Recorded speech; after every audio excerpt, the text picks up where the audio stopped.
as a young person who's been chanting for almost a decade at this point, there are a lot of things that I've learned throughout the years that I wish my younger self knew when learning chanting. And I think that these pieces of advice are very helpful to new chanters and to young chanters. So, the first thing is be patient. You do not get humongous gains overnight. So, I'm a numbers person, right? Let's look at this mathematically.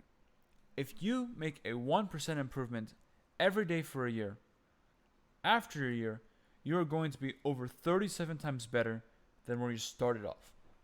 This is mathematically true. It works out. Check it out. It's really cool. So, when it comes to chanting or music in general, making a 1% improvement every day may not seem like a lot, in the short term. But when you map it out over the course of a couple of years, it is a lot. And what do I mean by this? Even if you don't think you're improving, you should still be practicing daily. And be patient. As long as you are diligent with your practice and trying to learn new things and make a 1% improvement at least each day when you're practicing, then after a couple months, you're going to see the difference. You know, it's always good to have old recordings of yourself to kind of see your progress. And when you compare the old to the new, you're going to see it. And that's going to help encourage you. When I listened to myself from a couple years ago, I even noticed a difference. Just even 2 years ago, my voice had some pitch inconsistencies. My color wasn't always consistent. My phrasing was a little bit off. The way I pronounced words wasn't right, and all these small things that I've kind of worked out and kind of nicked together over the last couple of years, really have helped to improve my voice. And guess what? In 2 years, when I compare my voice then to what it is now, I'm also going to see the same things that, my voice kind of wasn't that good right now compared to what it will be in 2 years. So remember, be patient and always make small increments of improvement because they will add up. The next thing is work on vocal technique. And this is going to be like an outlandish statement or a hot take, but in my opinion, it is unacceptable to learn how to chant and not learn how to properly sing. If you spend the hours and the years of dedication it takes to learn how to read Byzantine music, then you should have also taken that same amount of time and learn how to sing correctly. It's unacceptable to be able to read music perfectly but have a bad vocal quality, to sing nasally, to have bad breath support, to have bad phrasing, have no control of dynamics, to just sing without any feeling or ethos. This is not acceptable. If you've been chanting for many years, it is your responsibility to take the time to learn how to chant with proper vocal technique. Not just that, but it's also rude to the parishioners. If you have a bad voice and you're serving on the analogion and you're an expert on notation, but you have a bad voice, then guess what? Nobody wants to go to church and listen to you sing. Because the fact of the matter is, people go to church when the music is good. It's something hard to really understand that, but you should be going to church for the sake of going to church and learning about the gospel and learning about the church text. But if the person who's reading the epistles and the church text has a weird voice that you can't understand or you don't want to understand because it doesn't sound nice, then the other parishioners are not going to benefit from your chanting. So make sure that when you chant, you work on having a solid vocal technique. This is so important, and make sure to get this right when you're young. It's very important.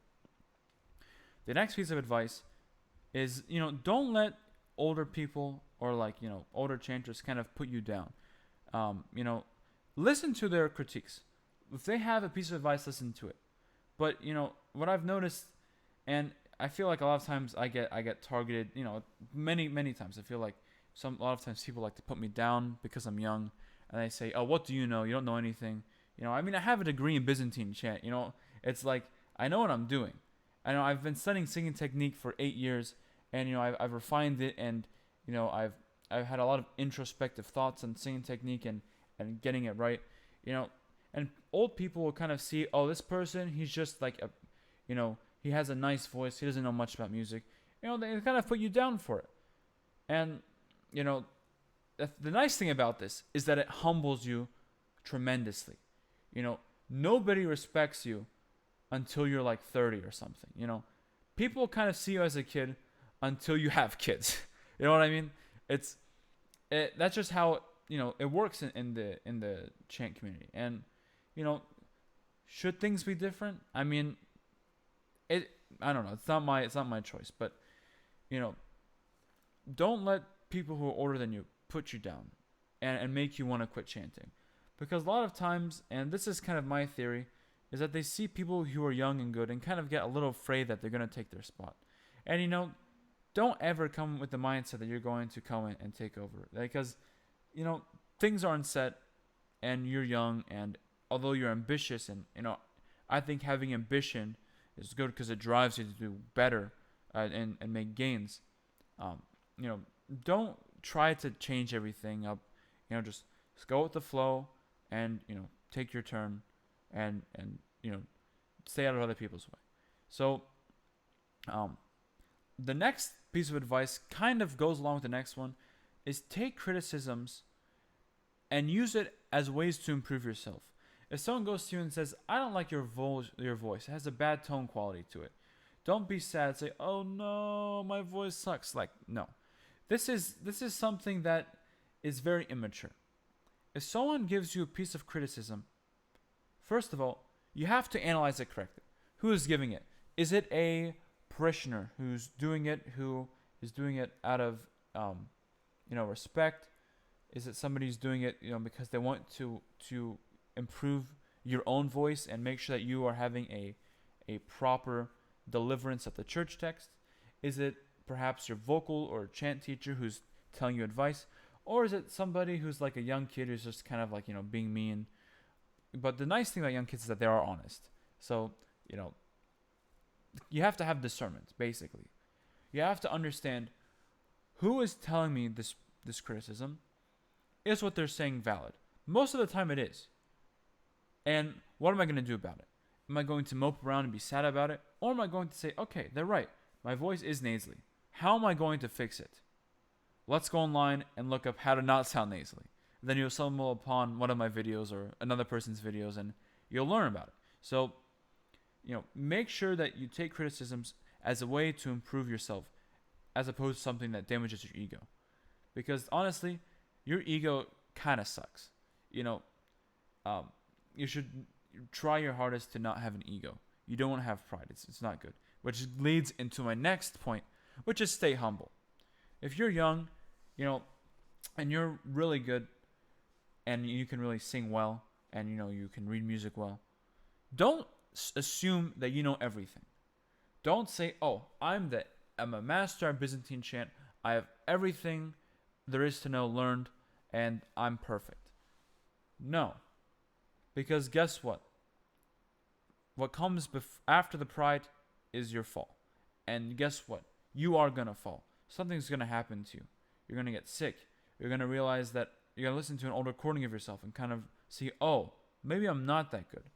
Then maybe you'll listen or you'll find out a new concept. Maybe, oh, I'm so good because I sing tone 8 diatonic all the time. And then guess what? You learn that there's tone 7 diatonic on Zo. You're like, what is that? When you're young, there's so many things that you don't know. And you have to stay humble and realize that there's always more to learn. Okay?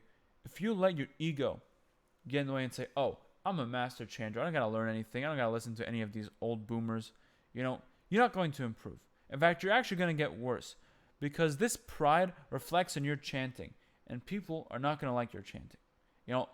It might sound weird that how does pride affect my vocal and chant quality? It doesn't. It affects your ethos, the spirit of the music. If you sing the music with pride, you lose all the ethos. That's just how it is.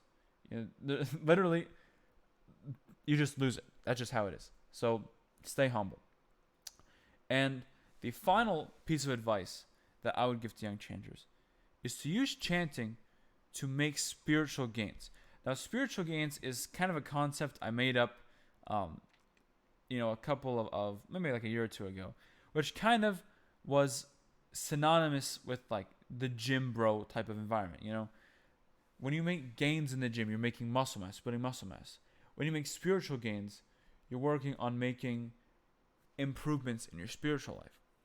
Chanting and reading the church text and kind of getting them in your head is a humongous way to make spiritual gains. It's kind of like, doing steroids. You know what I mean? You basically learn all the theology through the music, because in the Orthodox Church, we sing what we believe.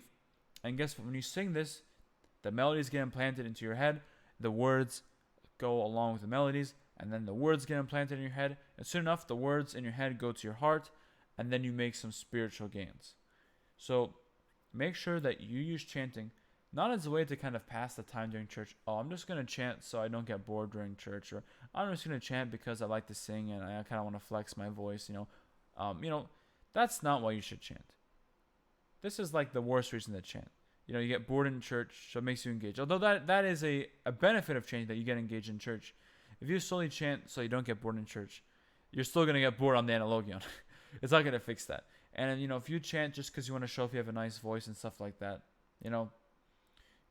don't go on the analogion. Actually learn the music and learn it. And then once you learn it and you incorporate good vocal techniques into it, then guess what? It's a win. So, I hope you found these pieces of advice helpful for young chanters. Again, I myself am pretty young. I'm 19, and when I shave, I look 19. When I have the beard, I look like 35. So, I've in my short life, I've dealt with a lot of, not negativity, but a lot of doubt from older people, and it does get to you at first. The first couple of times, you're like, am I really that bad? Why do people put me down? But in reality, you're just young. If you're young, people see you as immature, unwise, naive, but you have a great power with your youth. Your brain can make strong connections. You can learn quickly. You can really work on putting multiple things at once without having to kind of slow down and really take everything step by step. Make sure you use your youth to your advantage. Thank you, and have a great day.